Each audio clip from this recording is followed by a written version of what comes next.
Good morning, কেমন আছো সবাই? আশা করি খুব ভালো আছো, সুস্থ আছো। তো আমিও খুব ভালো আছি, সুস্থ আছি। আজ হচ্ছে গুড ফ্রাইডে, আর এখন ঘড়িতে সময় হচ্ছে 10টা। তো যেহেতু গুড ফ্রাইডে, আজ ছুটির দিন, বাড়িতে সবাই রয়েছে, ওই জন্যই ভাবলাম একটু বেলাতেই রান্না করব।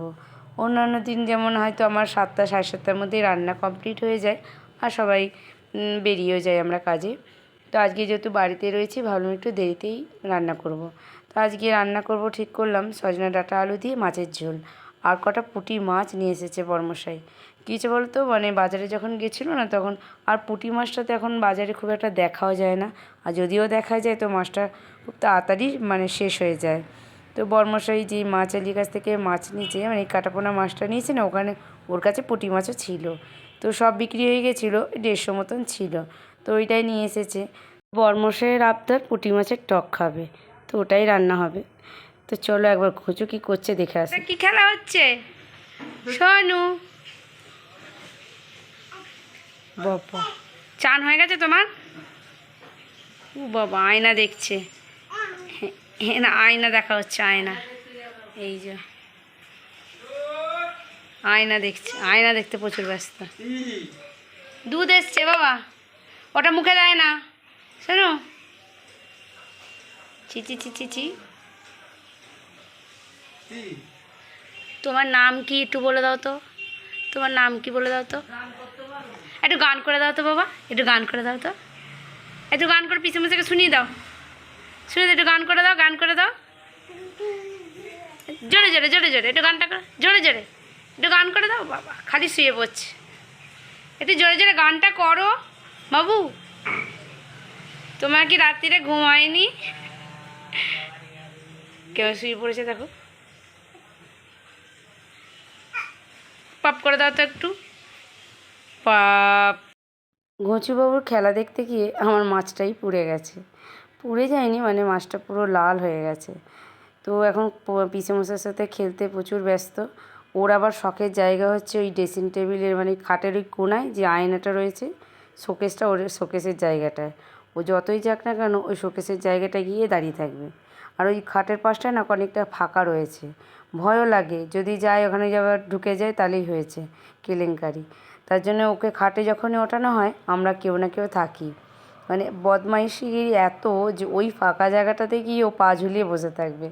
যত ওকে বারণ করা হবে যে ওইখানটা যেও না, তত ওইখানটাই যাবে। বাচ্চাদের মন বলাও যায় না। আবার ওদের এই বদমাইশিগুলো না দেখতে সত্যি খুবই ভালো লাগে।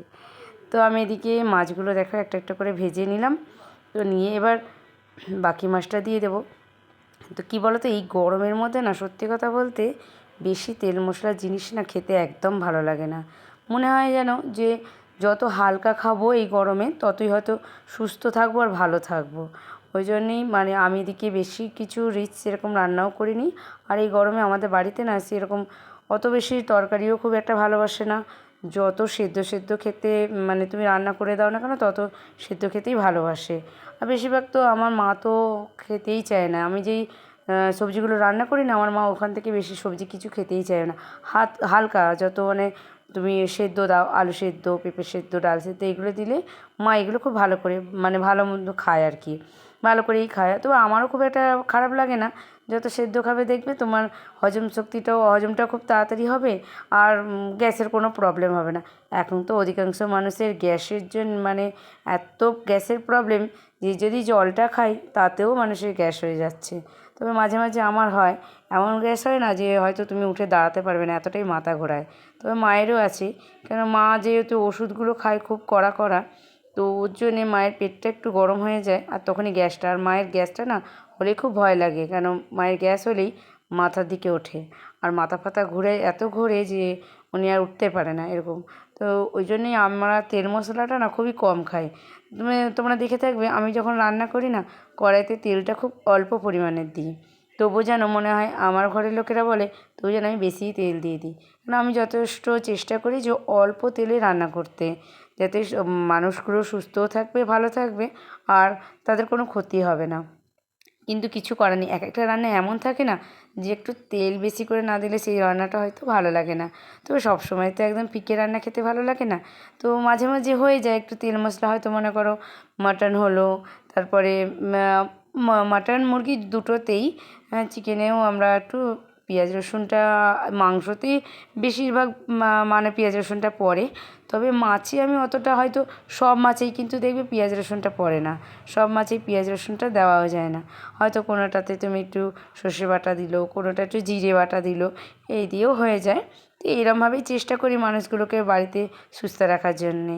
তো কী বলো তো, বাড়িতে যদি কোনো মানুষ অসুস্থ থাকে না, দেখবে কোনো কাজেই মন লাগে না, তখন মনে হয় যে সব কাজ ছেড়ে দিয়ে তার সামনেই বসে থাকি আর তাকেই মানে তার কী হলো না হলো এগুলোই দেখার জন্যে। তবে আমার তো মানে সবথেকে আমার মাকে নিয়েই সবসময় টেনশন থাকে। মায়ের যেহেতু প্রেশার আছে, সুগার আছে দুটোই, তো প্রেশার সুগারটা এখন নর্মালি সব মানুষেরই হয়ে থাকে, তার জন্যে মানে আমার তো বেশি চিন্তা লাগে মায়ের খুব একটা মানে গ্যাসটা যে এতই মানে মাকে ইয়েতে অসুবিধায় ফেলে দেয় না, যে কোনো জায়গায় যে একটু গিয়ে মানে ভালো করে মন খুলে আর কি খাবে, সেটাও মা করতে পারে না। যখনই কিছু খাবে তার আগেই চিন্তা করে বাবা গ্যাস হয়ে যাবে না তো। তো এখন মানুষের মেনিয়া হয়ে গেছে এটা, জানো, কিছু খেলে তার আগেই ভাবে গ্যাস হয়ে যাবে না তো। এখন তুমি কোনো মানুষকেই দেবে না, দেখতে পাবে না যে মন খুলে তারা কিছু খেতে পাচ্ছে, এমন এখনকার আবহাওয়াটা হয়ে গেছে। তবে ওই জন্যেই আমিও চেষ্টা করি বাড়িতে হালকা হালকা রান্না করব, যাতে মানুষগুলো খেয়ে সুস্থ থাকে আর ওটা আমারও ভালো থাকে। কেন বলো তো, আমি তো যেহেতু বাইরে থাকি, বাইরে কাজে যাই, সকালবেলা বেরিয়ে গেলাম আর মাও সেখানে একা থাকে, দেখার সেরকম কেউই নেই, তো ওই জন্যেই একটু ভয় লাগে আর কি, আর বেশি কিছু না। তবে আমিও খুব একটা রিচ খেতে ভালোবাসি না, অনেক সময় হয়তো বন্ধুবান্ধবদের সাথে পাল্লায় পড়ে ওরা হয়তো মানে রিচ কিছু খাবার নিয়ে এলো, তো আমি হয়তো ওখান থেকে হয়তো যদি চিকেন নিয়ে আসে, আমি শুধু চিকেনের পিসটাই তুলে নিই, আমি বলি না, গ্রেভি টেভি আমার কোনো দরকার নেই, এতেই আমার হয়ে যাবে। তবে কী বলো তো, আমরা তো বসে কাজ করি, অনেক সময় কী হয় যে অনেক তেল মশলা রিচ খাবার খাওয়ার পরে একটু যদি হাঁটাচলা করা যায়, যে তাহলে হয়তো হজমটা খুব তাড়াতাড়ি হয়ে যায়, কিন্তু যেহেতু আমরা বসে কাজ করি, আমাদের কাজগুলো বসা, ওই জন্য চট করে না হজম হতে চায় না, তারপরেই দেখা যায় বেলা শেষে অম্বল ঢেকুর উঠছে, তো ওইগুলোর থেকেই আমি একটু ওইগুলো দূরেই রাখি, বেশি রিচ মশলা তেল মশলাগুলো আমি আর খেতে চাই না। তো যাই হোক, শরীরটাকে তো নিজে সুস্থ রাখতে হবে, কেন আমার উপরে অনেকেই ডিপেন্ড করে রয়েছে, যেমন আমার মা, বাবা, আমার কর্তামশাইও, কারণ সকালবেলা উঠে যেহেতু কর্তামশাই কাজে যায়, তার রান্নাবান্নাগুলো আমাকেই করতে হয়, কিন্তু মায়ের শরীরটা সবসময় ঠিক থাকে না বলে মাকে বারণ করি, তুমি ওঠো না, আমি ঠিক উঠে যাব, কিন্তু মা তো, ও তো মানতে চায় না।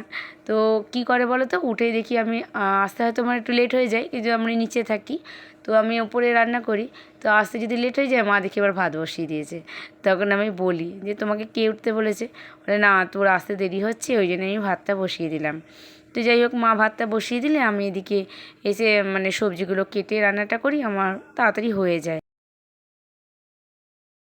এসব আমি যদি অসুস্থ হয়ে পড়ি, এসব মানুষগুলোকে কে দেখবে বলো, কাজটাও কে এদেরকে করে দেবে, ওই জন্যে আমি সবসময় চাই, আমি যেহেতু আমি এটা বলতে পারি যে রক্ত মাংসের মানুষ, শরীর খারাপ হতেই পারে, আমি তার ভগবান নয়, তো যতটা নিজে সাবধানে থাকা যায় আর কি।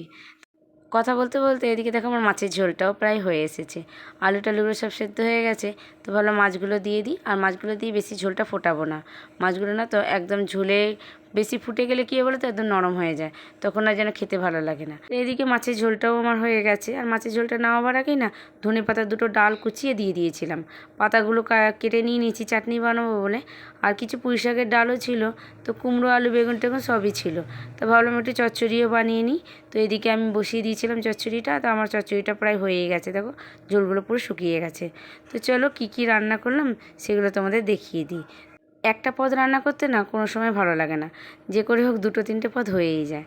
তো এখানে দেখো যে ডাঁটা দিয়ে আলু দিয়ে মাছের ঝোল, আর এখানে পুঁই শাকের চচ্চড়ি করেছি, তার একটু পুদিনা পাতা, ধনে পাতা আর আম দিয়ে চাটনিও বানিয়ে নিয়েছিলাম, আর এদিকে পুঁটি মাছের টক বানিয়েছি।